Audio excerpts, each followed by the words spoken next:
Bonjour à toutes et à tous, Instant Combat aujourd'hui dans le podcast de 30 millions d'amis. Dans un épisode précédent, je vous parlais d'une super initiative pour sauver les poules de l'abattoir.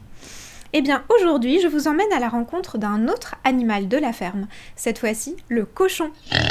Et oui, c'est important pour nous de parler de cet animal, dont la chair se retrouve presque partout, dans les sandwichs, les charcuteries, etc. En France, 95% des cochons sont détenus dans des élevages intensifs, dans des bâtiments sans accès à l'extérieur, et sur un sol en béton que l'on appelle le caillebotis. Pourtant, comme vous allez le voir, le cochon est un animal fascinant. Déjà, balayons tout de suite les idées reçues. Non, le cochon n'est pas sale. Si cet animal apprécie les bains de boue, c'est au contraire pour se nettoyer des parasites.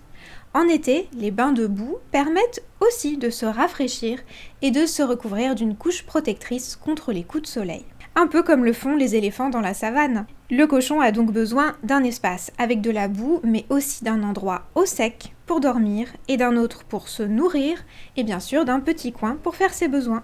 C'est donc un animal très propre. S'il y a une expression de la langue française qui traduit plutôt bien le comportement de cet animal, c'est bien l'expression « copain comme cochon ». Car oui, le cochon est un animal sociable. Il tisse des liens forts avec les membres de sa famille. L'exemple le plus flagrant, c'est le lien maternel. Les mères construisent des nids pour leurs petits et leur apprennent à fouiller le sol à la recherche de nourriture. Fascinée par leur comportement, la neuroscientifique Laurie Marino et sa collègue Christiana Colvin ont répertorié les études scientifiques qui s'intéressent à l'intelligence des cochons.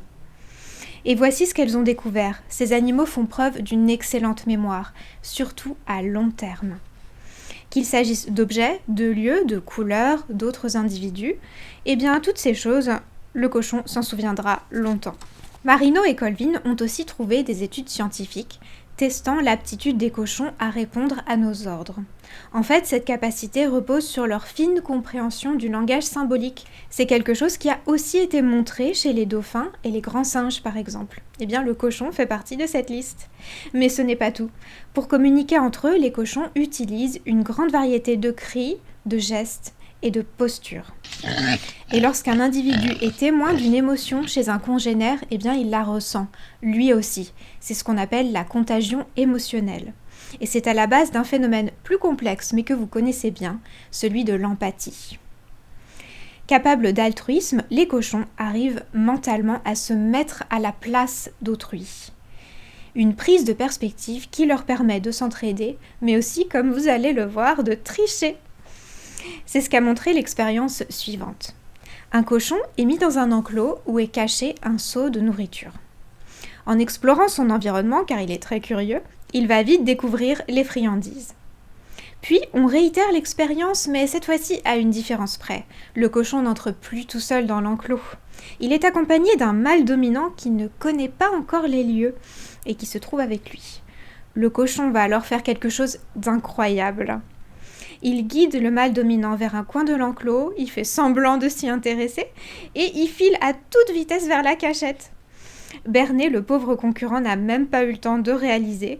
Le seau est déjà vide et notre cochon astucieux, lui, a l'estomac bien rempli. Plus amusant encore, les cochons sont capables, après un entraînement, de manipuler un joystick afin de toucher une cible à l'écran en utilisant leur groin. Ce sont de vrais gamers. Eh bien, toutes ces performances, malheureusement, semblent toutefois bien éloignées de ce qu'on observe dans les élevages intensifs. En bâtiment, en fait, la promiscuité et l'enfermement causent à la fois stress et ennui, au point que les cochons en viennent à s'entre-dévorer. C'est un phénomène de cannibalisme que les éleveurs essayent pourtant d'éviter en coupant la queue des cochons et en leur meulant les dents, des pratiques mutilantes et douloureuses. Les cochons sont aussi castrés pour éviter l'apparition d'une odeur qui se développe parfois au moment de la cuisson de leur chair. La castration à vif est désormais interdite, heureusement. Mais cette mutilation peut toujours être pratiquée sous anesthésie, alors que malheureusement ça ne garantit pas l'absence de douleur et surtout des alternatives existent. Enquête après enquête, les lanceurs d'alerte ne cessent de dénoncer l'horreur des élevages intensifs de cochons. Il est temps de sortir de ce modèle d'élevage cruel pour ces animaux, dont l'intelligence se rapproche tant de celle de nos compagnons, les chiens et les chats. En tant que consommateur, vous avez le pouvoir d'agir. Et pourquoi ne pas, par exemple, parrainer un cochon sauvé de l'abattoir ? Oui, c'est possible.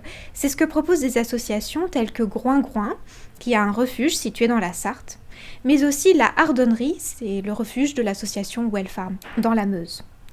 Des journées portes ouvertes sont organisées à la belle saison et c'est une occasion géniale pour aller à la rencontre de ces animaux et mieux les connaître. Si vous avez apprécié ce podcast, abonnez-vous pour ne rater aucun épisode. Et n'hésitez pas à suivre la Fondation 30 millions d'amis sur les réseaux sociaux, Twitter, Facebook, Instagram et YouTube. C'était Nastasia et je vous dis à bientôt pour un prochain podcast de la Fondation 30 millions d'amis.